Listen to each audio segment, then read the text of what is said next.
Depuis le 25 juin 1991, la Croatie a son indépendance. Auparavant, elle faisait partie de la Yougoslavie, qui comprenait la Serbie, la Macédoine, la Slovénie, le Monténégro et la Bosnie-Herzégovine. Étant donné que le peuple croate est un pays indépendant depuis seulement 22 ans, l'économie est donc fragile et a besoin de stabilité. Effectivement, ce pays est rentré dans la grande récession mondiale de 2008, une année après la catastrophe financière. Le 22 janvier 2012, le gouvernement croate a fait un référendum pour savoir si son peuple voulait entrer dans la zone euro. La réponse a été positive à 67%. La Croatie intégrera le 1er juillet 2013 la zone euro.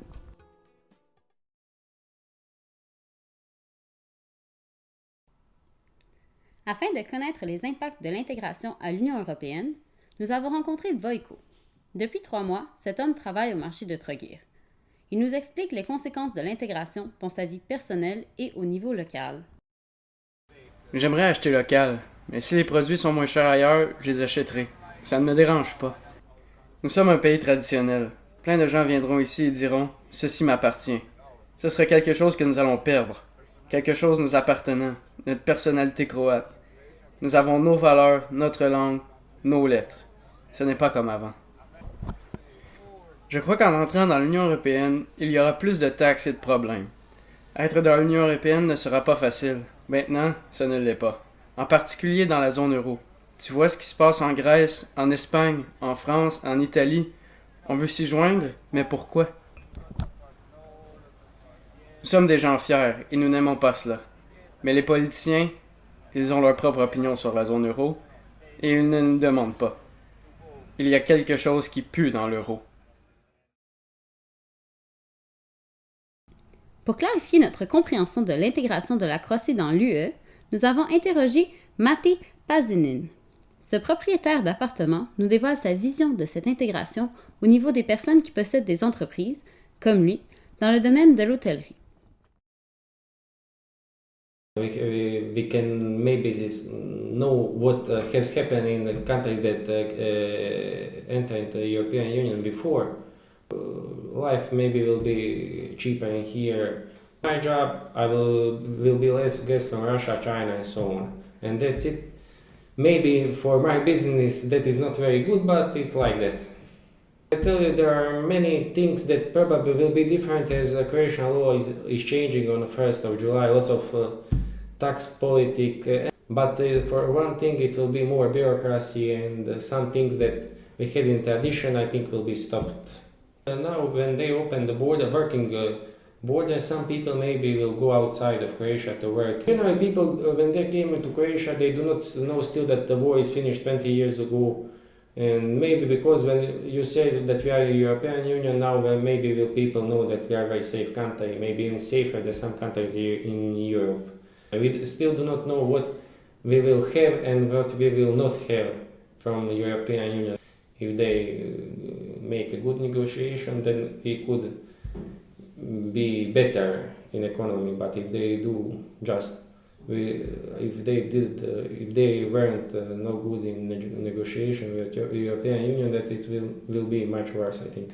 When Croatia will get the euros, but for the moment maybe it's better to be outside of euro for the eurozone of that, because as we see the countries that take euro have a big problem. De manière à comprendre à un niveau national et international l'intégration de la Croatie dans l'Union européenne, nous avons rencontré Ljudevit Pranic, un professeur d'économie à l'Université de Split qui est spécialisé dans le tourisme. Voici ses explications au sujet de nos questionnements. The stability of our economy, again, it's not appropriate to look at this July 1st of joining the EU as a snapshot that's going to change, snapshot in time that's going to change everything. No, there's some already ongoing processes for maybe 10 or 20 years or so, ever since Croatia became an independent nation, that are processes that are basically, they come from they were started from the outside, some were started from the inside, but most of them were started from the outside of Croatia, mostly from EU countries. So from that perspective, our stability, it's not going to be far worse or better. It's going to depend on the stability of EU. Right now, EU is it's very uncertain which direction is EU going to go in the future. And not only EU, other countries around the world, because the global financial crisis so far has affected everyone, and there doesn't seem to be an appropriate answer to this financial crisis. There's been some patches here and there, people trying to patch up the economy, but no real solutions so far. So we really don't know what's going to happen on a large scale, and in that sense, the stability of this country, I mean, we're just a little piece of the global puzzle. So we're not going to be affecting global trends, the global trends are going to be affecting us. Well, the long-term changes are difficult to foresee at this point. So, but judging from experiences of other EU, European countries, which joined the EU maybe since 2000, the only changes I heard of in those countries were something that has to do with general economy, with the introduction of the euro. But the euro is not going to be introduced in Croatia for another 3-4 years. So we'll still have to wait for those effects. And who knows what's going to happen with the EU in 3-4 years anyways. Definitely there's going to be some changes, and already there are changes. For instance, the time that it takes to issue visas to some Eastern European and Asian countries such as Russia, China, which represent a growing market for our incoming tourism. Right now they're already facing bottlenecks in those countries. There are thousands of requests for visas, and they're trying to cut down the number of days for visa issuance.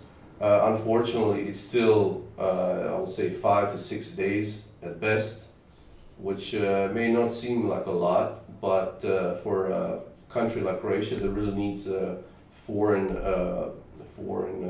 income, that's way too much. Those people may simply turn away and go to some other countries, like Turkey or whatnot. Well, of course, EU does have an interest. Like I said earlier, we still have some resources that are valuable to the. When I say EU, I'm talking about certain segments of the primarily political and business segments of the EU, not to the average EU citizen, but certain circles within EU. Yes, we have resources such as fresh water supply. Our strategic position here, we have access to the Adriatic and Mediterranean Sea. And of course we have some arable land, not a whole lot, but enough. Also, we are a very sparsely populated country. EU has over, 500 million people. So we have a very temperate climate over here. So from that perspective, to EU, we are somewhat of a Florida to them. We have somewhat cheaper labor in certain services than some EU countries. So in that sense, we are appealing to the EU.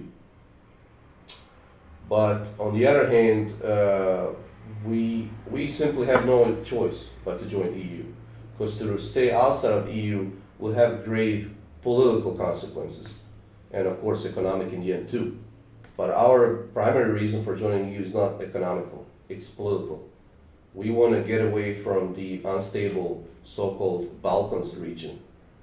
Because if we remain on the outskirts of EU, then we will still be subject to some, if you want, relationships or lack thereof between the major powers. Once we're in EU, we will sort of be somewhat protected from these international, relationship between, for example, Russia and US.